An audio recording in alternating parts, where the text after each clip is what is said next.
अस्सलाम वालेकुम, welcome back to S reactions. तो कैसे हैं आप सब लोग? भाई डॉक्टर अब्दुल कलाम की ना बहुत रिक्वेस्ट आ रही थी कई दफ़ा। वो एक भाई हैं, वो हर वीडियो के नीचे ना डॉक्टर अब्दुल कलाम लिख के कह देते हैं इस पर रिएक्शन दो। नहीं, मुझे भी इसकी क्यूरियोसिटी थी कि यार ये नाम बड़ा सुना, लेकिन ना इसके बारे में हमने कभी रिसर्च या वीडियोस वगैरह नहीं देखी, तो हम देखेंगे। वो हमारी टीम ना हर उन पे कमेंट पे उन्हें रिप्लाई देती थी कि आप लिंक शेयर करो, उन्होंने भी नहीं किया। लेकिन 2 दिन हो गए फिर आ रहे हैं लगातार ना, तो आज हमने फिर खुद ही ढूंढी है, एक लास्ट स्पीच है, कोई इस तरह की वीडियो है। चलें तो उसको देख लेते हैं, फिर उसके ऊपर बात करेंगे। हेलो फ्रेंड्स, मैं हूं गौरव और घर की आर्थिक स्थिति में खुद का भी हिस्सा शामिल हो, इसीलिए 10 साल की उम्र में अखबार बेचने वाला एक बच्चा आगे जाकर इंडिया का सबसे पहला बैचलर प्रेसिडेंट बनता है।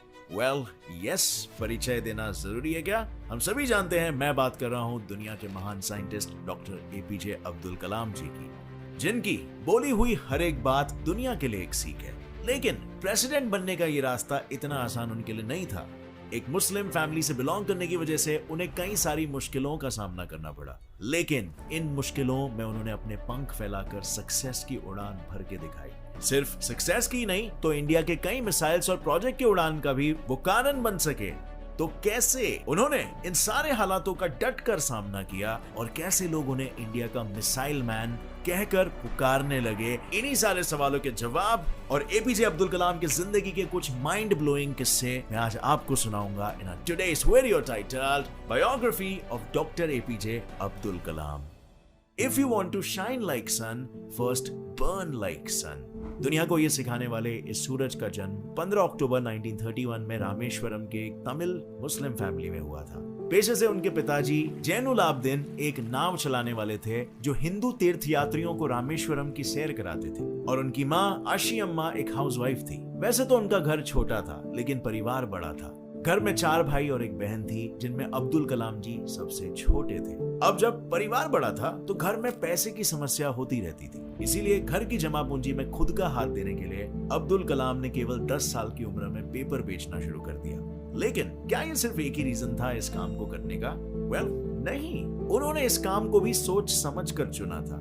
बचपन से ही कलाम जी को नॉलेज गेन करने की बहुत भूख थी, और इसीलिए कोई भी अखबार बेचने से पहले वो उस अखबार को पूरी तरह से पढ़ लेते थे। पर ऑफ कोर्स नॉलेज ढूंढने का ये रास्ता हमेशा से आसान नहीं था। एक गरीब मुस्लिम होने की वजह से उन्हें हमेशा कई डिफिकल्टीज का सामना करना पड़ा। उनमें से एक डिफिकल्टी तो उनके बचपन की ही है कि जब वो 5वीं कक्षा में थे, तब वो उनके बेस्ट फ्रेंड रामनाथा शास्त्री, जो एक रुड़वाड़ी हिंदू ब्राह्मण फैमिली से बिलोंग करते थे, अब्दुल कलाम जी उनके साथ पहली बेंच पर बैठा करते थे। और एक दिन उनके स्कूल में एक नए टीचर आए और एक मुस्लिम को एक ब्राह्मण के साथ देखकर वो चौंक गए। उन्हें दोनों का एक साथ बैठना पसंद नहीं आया और उन्होंने कलाम जी को लास्ट बेंच पर बैठने के लिए कहा। लेकिन क्या उस लास्ट बेंच पर बैठना उन्हें जिंदगी में पीछे छोड़ने वाला था? नहीं, क्योंकि उन्होंने ये ठान ली कि लास्ट बेंच पर बैठकर वो दुनिया को बदल कर दिखाएंगे। और शायद इसीलिए वो हमेशा कहते थे कि the best brains of the nation may actually be found on the last benches of the classroom. और ऐसे ही कई लाइफ लेसन्स जीते जी सीख कर अब्दुल कलाम आने वाली पीढ़ी के लिए छोड़ गए। लेकिन उनके लाइफ के ये लेसन्स और 2020 तक इंडिया को एक डेवलप्ड कंट्री बनाने का जो सपना था, वो आने वाली पीढ़ी कहीं ना कहीं भूल रही है। एंड जस्ट इमेजिन, एक ऐसे इंसान जिनके पास इतना वेल्थ ऑफ नॉलेज था, उनके लाइफ लेसन्स को अगर आप भूलोगे, आप अपनी जिंदगी में कितने पीछे जा रहे हो। सो नॉट टू वरी, आप वो सभी लाइफ लेसन से सीख ग्रहण कर सकते हो। अब फ्रेंड्स, स्पेशली लास्ट बेंच पे बैठने वाले लोग, मैं आपको बताना चाहता हूं अब्दुल कलाम के लाइफ की एक बहुत ही इंटरेस्टिंग कहानी। क्लास के उसी लास्ट बेंच पर बैठकर उन्होंने अपना एक गोल बनाया था, फाइटर पायलट बनाने का गोल, और ये गोल बना था उनके गुरु की वजह से।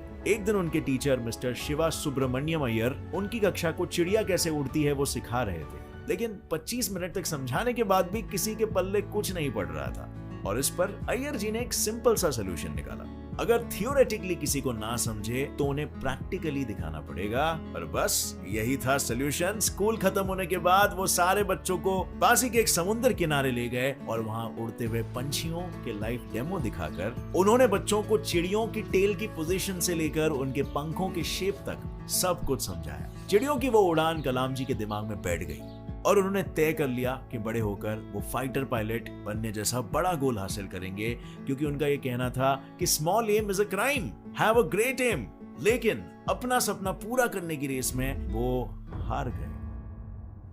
हुआ ये कि अपने सपने को पूरा करने के लिए 1955 में उन्होंने मद्रास इंस्टीट्यूट ऑफ टेक्नोलॉजी में एरोस्पेस इंजीनियरिंग इस फील्ड में एडमिशन लिया। अब इंजीनियरिंग थी तो प्रोजेक्ट तो मिलेगा ही, सो उन्हें भी लो लेवल अटैक एयरक्राफ्ट बनाने का प्रोजेक्ट मिला। लेकिन सबमिशन के दिन जब उन्होंने अपना प्रोजेक्ट सबमिट किया तो प्रोफेसर को उनका ये मॉडल पसंद नहीं आया। उन्होंने कलाम जी को नया मॉडल बनाने के लिए कहा। अब अगर नया प्रोजेक्ट बनाना हो तो कम से कम 1 मंथ तो लगेगा ही।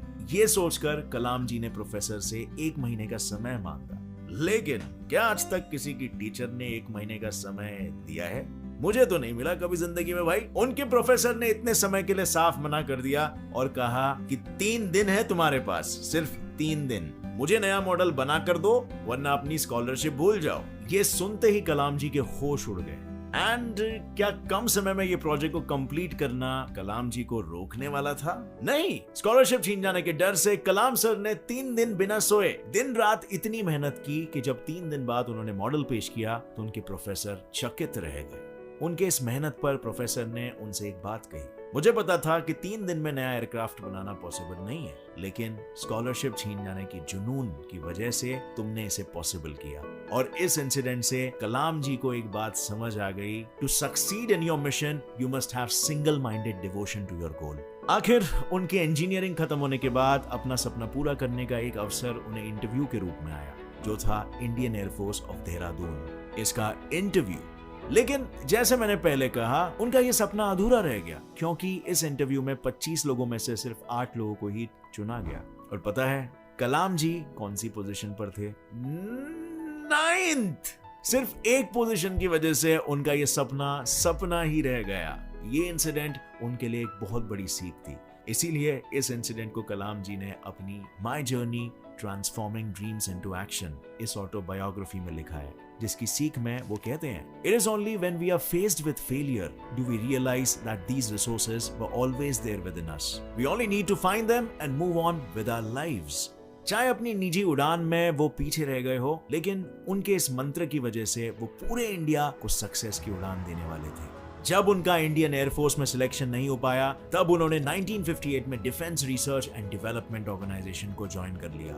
DRDO ज्वाइन करने के कुछ साल बाद ही उन्हें विक्रम साराभाई जी के Indian National Committee for Space Research INCOSPAR में प्रमोट कर दिया गया, जहां पर उनका पहला मिशन था इंडिया के पहले रॉकेट की उड़ान भरना, क्योंकि उनका मानना था the country doesn't deserve anything less than success from us. वैसे तो ये रॉकेट केरला के थुम्बा गांव से लॉन्च होने वाला था, लेकिन शुरुआती स्टेज पर होने के कारण इनकोस्पार के पास ना कोई वर्कशॉप था, ना ही कोई रिसर्च फैसिलिटी।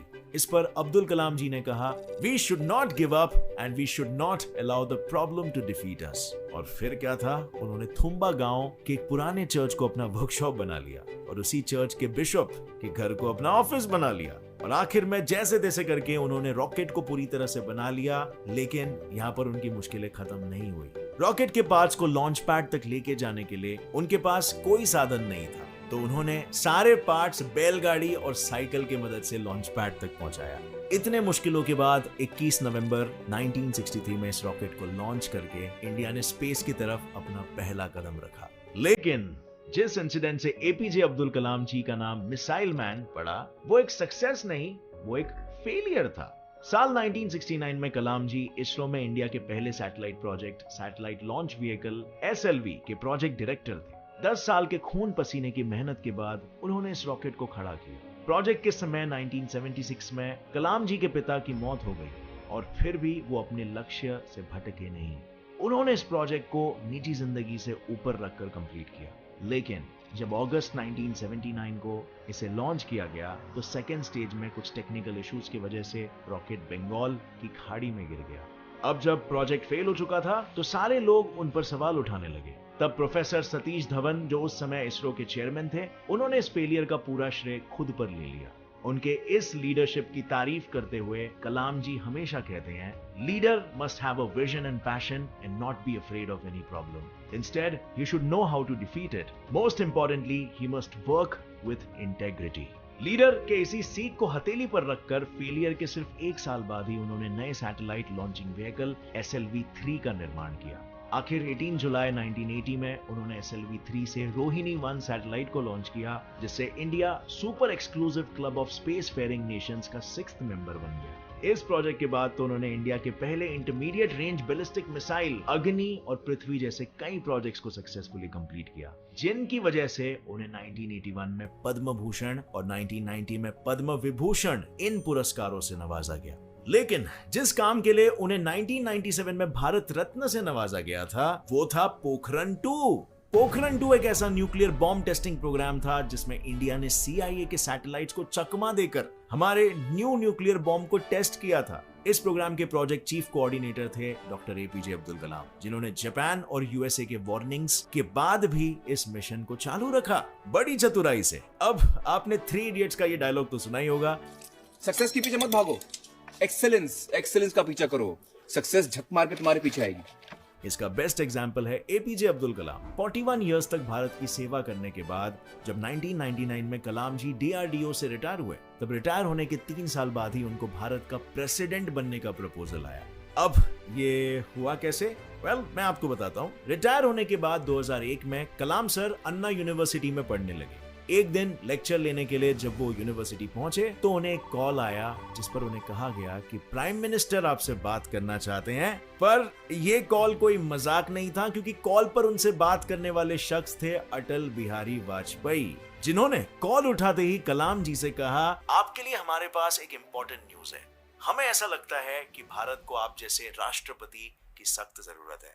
और ये बात कलाम सर के लिए एकदम अविश्वसनीय थी, और इसीलिए उसका जवाब देने के लिए उन्होंने वाजपेयी जी से कहा कि मुझे बस 2 घंटों की मोहलत दीजिए। और उन 2 घंटों में उन्होंने विचार किया इंडिया को 2020 तक डेवलप करने का। वो ये सपना हमेशा से देख रहे थे, उस सपने को पूरा करने का ये सुनहरा अवसर था। और फिर 2 घंटे बाद उन्होंने जो जवाब दिया, उससे 25 जुलाई 2002 में वो इंडिया के 11th राष्ट्रपति बन गए। राष्ट्रपति होने के बाद भी उन्होंने अपने टीचिंग के ड्रीम को नहीं छोड़ा था। उन्हें जब भी समय मिल जाता वो स्टूडेंट्स को पढ़ाने के लिए चले जाते थे। टीचर्स डे के एक इंटरव्यू में उन्होंने कहा था, अगर लोग मुझे एक अच्छे शिक्षक के रूप में याद करते हैं तो ये मेरे लिए सबसे बड़ा सम्मान होगा। उन्हें टीचिंग के प्रोफेशन से इतना लगाव था कि आखिर तक उन्होंने अपने इस प्रोफेशन का हाथ नहीं छोड़ा, क्योंकि 27 जुलाई 2015 के दिन जब हार्ट अटैक की वजह से वो गिर गए, तभी भी वो शिलोंग के इंडियन इंस्टीट्यूट ऑफ मैनेजमेंट में पढ़ाने के लिए ही आए थे। इतना ही नहीं, मरने के बाद उनके अंतिम संस्कार में भी 3,50,000 से ज्यादा लोग शामिल थे, जिससे पता चलता है कि वो सिर्फ मिसाइल मैन ही नहीं बल्कि पीपल्स प्रेसिडेंट कलाम चाचा और इन जैसे कई रूपों में इंडियंस के दिल में बसे थे। तो ये हैं डॉक्टर अब्दुल कलाम। इनका मैंने नाम ही सुना हुआ था, देखा आज पहली दफा। नहीं, मैंने इसको देखा था, आपने पहली बार मैंने, लेकिन मैं जानता नहीं था इतना ज्यादा ना। वीडियो को देखने के बाद हम जाने हैं। तो मैंने इनको पहली दफ़ा ही देखा है, और ये भी मुझे पहले पता था कि ना डॉक्टर अब्दुल कलाम या पहले किसी मुस्लिम साइंटिस्ट ने ना इंडिया को न्यूक्लियर पावर बनाया है, लेकिन वो ये नहीं पता था कि वो डॉक्टर अब्दुल कलाम ही हैं। न्यूक्लियर पावर भी बनाया और उसके अलावा मिसाइल का सबसे पहला एक्सपीरियंस वो भी फेल भी हुआ फिर भी। अच्छा, इस चीज़ से हमें एक जो चीज़ बड़ी सीखने को मिली, अगर इनका दाखिला हो जाता, इनको जॉब मिल जाती जहाँ पर ये एयरफोर्स में गए थे, तो फिर ये सब कुछ ना कर पाते हैं ना। नाकामी जब ये 9th नंबर पे आके फेल हुए थे ना, तो फिर इनका कारनामा होता कोई पाकिस्तान के साथ जंग में लेकिन इस फील्ड में नहीं होता। लेकिन ये भाई वही हुआ कि अल्लाह ताला ने ना इनको बड़ी जगह के लिए रखा हुआ था।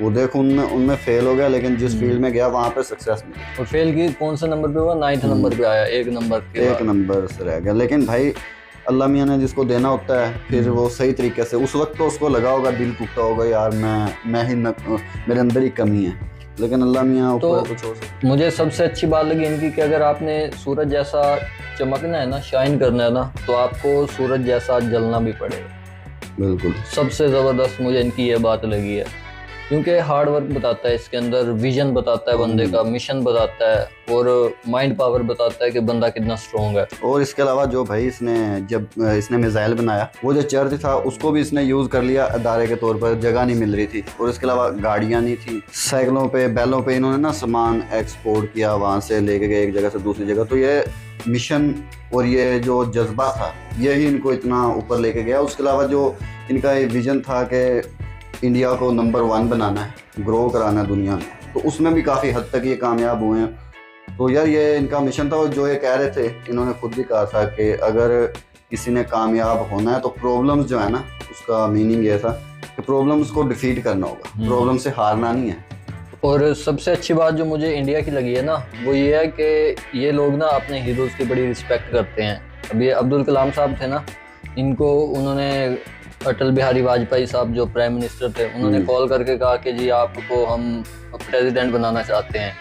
तो इन्होंने 2 घंटे सोचा, लेकिन हम जैसा कोई होता हम तो फ़ौरन कह देते ना जी बिल्कुल मैं बनूंगा। तो ये उस वक्त अगर मान लो हम सोचते भी ना, हम सोचते हैं कि भाई हम कितने अमीर हो सकते हैं, बिल्कुल हाँ बंदे को हम ना पीछे करेंगे, भाई सबसे पहले वो बहुत आगे जा रहा है, इसको पकड़ते हैं पहले, तो हम पहले ये सोचते हैं भाई। तो इन्होंने 2 घंटे का टाइम लिया, उसमें यही सोचा होगा ना कि मैं इसके ज़रिए कंट्री का क्या फ़ायदा कर सकता हूँ। तो इन्होंने वो 2 घंटे में सोचा कि मैंने 2020 तक इस जगह पे लेके जाना है।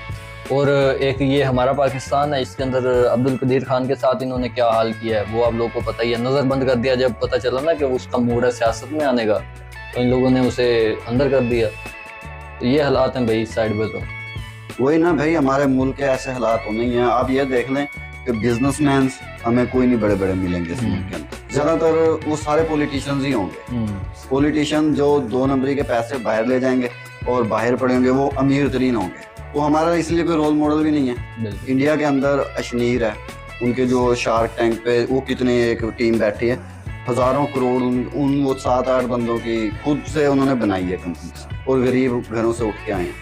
तो हमारे ऐसा सीन नहीं है भाई, हम तो जो ऊपर जाता है उसको बल्कि पीछे कर देते हैं, और अपना जो कल्चर है ना 2 नंबर उसको ऊपर। जो पॉलिटिशियंस है ना, जैसे शाहिद खाकान अब्बासी हैं, प्राइम मिनिस्टर रह चुके हैं, इनकी जो एयरलाइन थी ना वो फायदे में गई, ऊपर गई। जब ये प्राइम मिनिस्टर थे PIA नीचे गई। इसी तरह ट्रेनें नुकसान में जा रही हैं, इनके जो प्राइवेट सर्विसेज हैं वो ऊपर जा रही हैं। ट्रेन भाई, इनसे ट्रेन नहीं आज तक संभाली गई। अब इंडिया की ट्रेन देखिए, वंदे भारत ट्रेन एक आई है भाई, made in India, made in India, brand India का ब्रांड। और ट्रेन देखेंगे आप, जापान की ट्रेन को भी पीछे छोड़ रही है भाई, इंडियन इंजीनियर्स ने उसको बनाया। और हम पाकिस्तानियों को देख लो, हम लेके आते हैं 1980s 1970s के जो इंजन है ना उनके ख़राब, उन्होंने छोड़ दिए, हम वो खरीद कर लाएंगे और यहाँ पर आवाम को उस पर सफ़र कराएंगे। और फिर भी आवाम बैठती है, ये नहीं कि फिर भी नहीं बैठती, फिर भी आवाम इस घिसी पिटी ट्रेनों के ऊपर भी रश बहुत होता है। लेकिन फिर भाई करप्शन इतनी है इसके अंदर, इस फील्ड के अंदर,